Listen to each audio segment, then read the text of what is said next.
Okey, Assalamualaikum warahmatullahi wabarakatuh. Saya Ain Najwa binti Muhammad Suhani, nombor matrik 061490. Okey, baiklah. Di sini saya ingin menerangkan satu hadis daripada kitab Taharah bab Izalatun Najasah wa Bayanuha, iaitu hadis yang ke-25. Okey, kitab ini telah diambil dari kitab Ibanatul Ahkam Syarah Bulughul Maram yang ditulis oleh Syekh Abi Abdullah Abdul Salam Ulush dan Hasan Sulaiman Anwari. Okey, baiklah. Sebelum kita meneruskan lagi pembentangan ini, saya baca hadis ini terlebih dahulu. Okey. Wa an Aisyah radhiyallahu anha qalat kana Rasulullah sallallahu alaihi wasallam yaghsilu al-mani thumma yakhruju ila salati fi dhalika thawabi wa anna anzuru ila atharul ghasli muttafaqun alaih. Walil muslimin laqad kuntu afrukuhu min thawbin Rasulullah sallallahu alaihi wasallam farqan fayusillu fihi wa fi lafzin lahu laqad kuntu ahakku yabisan bi zafri min thawbihi. Okey, baiklah. Hadis ini bermaksud wa an Aisyah radhiyallahu anha qalat, daripada Aisyah radhiyallahu anha, beliau berkata, qalat kana Rasulullah sallallahu alaihi wasallam, bahawa Rasulullah sallallahu alaihi wasallam seringkali membasuh bekas air mani, yaghsilul mani, bekas air mani, thumma yakhruju ila solati, kemudian baginda keluar untuk mengerjakan solat, fi zalika thawabi, dengan memakai baju yang padanya terdapat bekas air mani, wa anna anzuru ila atharul ghasli, baju tu terdapat bekas air mani yang sudah dibasuh, dan saya melihat masih ada bekas kesan basah cucian itu. Okey, muttafaqun alaih. Walil muslimin, okey, menurut riwayat oleh Muslim pula, laqad kuntu afruku min thawbi Rasulullah sallallahu alaihi wasallam farkan fayusillu fihi. Okey, sesungguhnya saya pernah mengorek kesan air mani yang ada pada pakaian Rasulullah sallallahu alaihi wasallam dengan kuat. Lalu baginda mengerjakan solat dengan tetap memakai baju itu.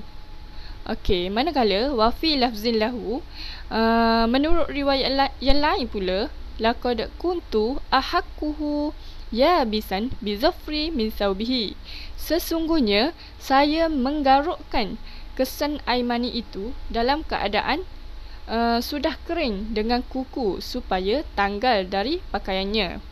Okey, apa yang saya faham tentang hadis ni, walaupun Rasulullah sallallahu alaihi wasallam membasuh pakaian yang terkena air mani itu, bekas yang masih basah yang tertinggal itu masih lagi ada, dan Rasulullah sallallahu alaihi wasallam tetap memakai pakaian tersebut untuk solat, yakni membawa pakaian tersebut dalam solat.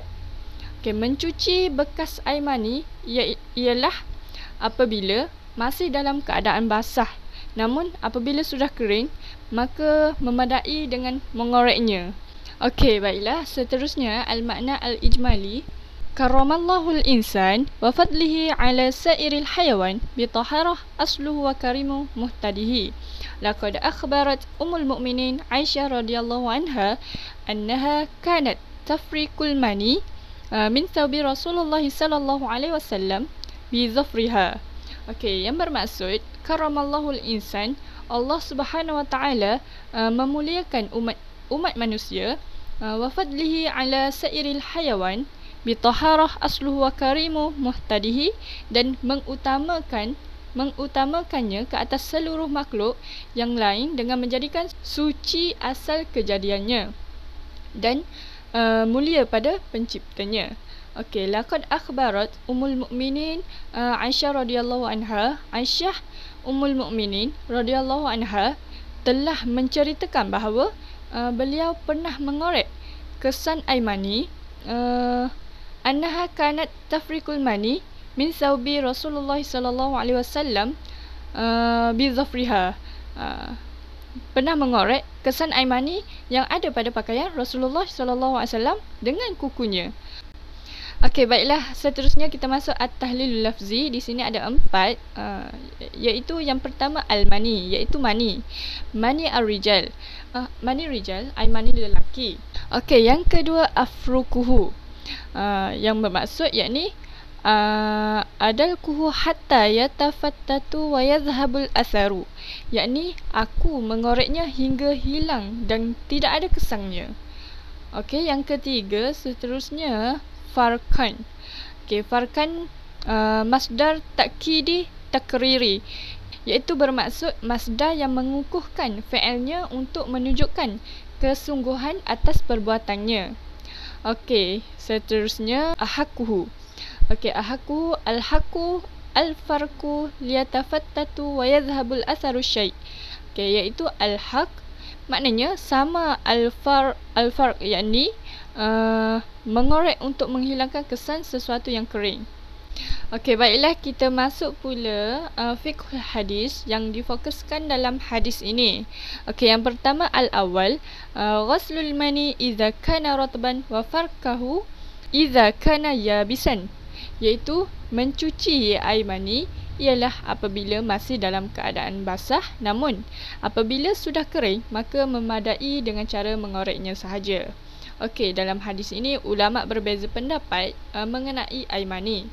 Zahaba Abu Hanifah wa ashabihi wa Malik wa riwayati an Ahmad annahu najasa wa istadallu ala dhalika bi riwayatil ghasli wa hadithu Umar innama taghsilu thawbaka minal ghaiti wal bul wal mani wal dammu wal qai'i. Abu Hanifah berserta anak-anak muridnya Imam Malik dan salah satu riwayat daripada Imam Ahmad yang mengatakan bahawa air mani itu najis. Okay, mereka berkesimpulan demikian berlandaskan dengan riwayat-riwayat yang mengatakan bahawa ia wajib dicuci. Dan demikian pula hadis Ammar yang mengatakan bahawa sesungguhnya kamu mesti mencuci pakaianmu jika terkena berak, kencing, mani, darah dan muntah. Okey. وقصوا أيضا على سائر الفضلات المستقذرة لانضباطها إلى مقر وإنحلالها عن الغذاء ولأن الأحداث الموجبة للطهارة نجسة والمني منها.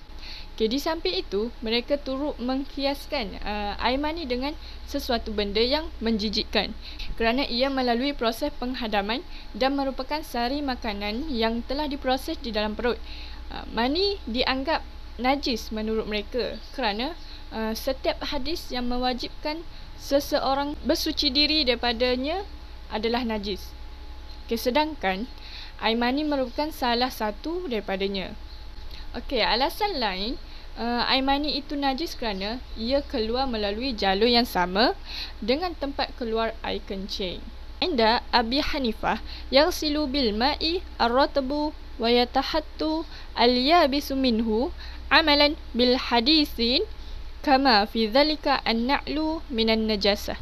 Okey, Imam Abu Hanifah mengatakan bahawa bekas air mani hendaklah dicuci dengan air apabila masih basah, tetapi apabila telah kering maka sudah memadai dengan cara mengoreknya sahaja.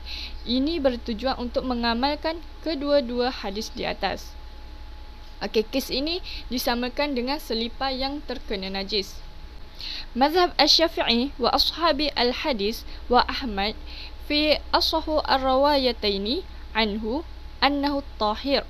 Okey, manakala menurut mazhab Imam Asy-Syafi'i, ulama hadis dan Imam Ahmad dalam salah satu yang paling sahih daripadanya pula bahawa air mani itu suci. Mereka mengambil kesimpulan demikian kerana berlandaskan kepada hadis Ibnu Abbas radhiyallahu anhu. Okey, yang menceritakan bahawa su'ila Rasulullah sallallahu alaihi wasallam 'anil mani yusibu at-tauba qala innama huwa bimanzilati al-mukhata wal buzaki wal busaki wa qala innama yakfika an tamsahahu bi khirqatin aw khiratin. Okey, Rasulullah sallallahu alaihi wasallam pernah ditanya mengenai air mani yang terkena pakaian lalu baginda bersabda, sesungguhnya air mani itu sama kedudukannya dengan hingus, kahak dan ludah. Rasulullah SAW melanjutkan sabdanya, sesungguhnya sudah memadai baginya dengan mengusapnya dengan kain ataupun izkhir.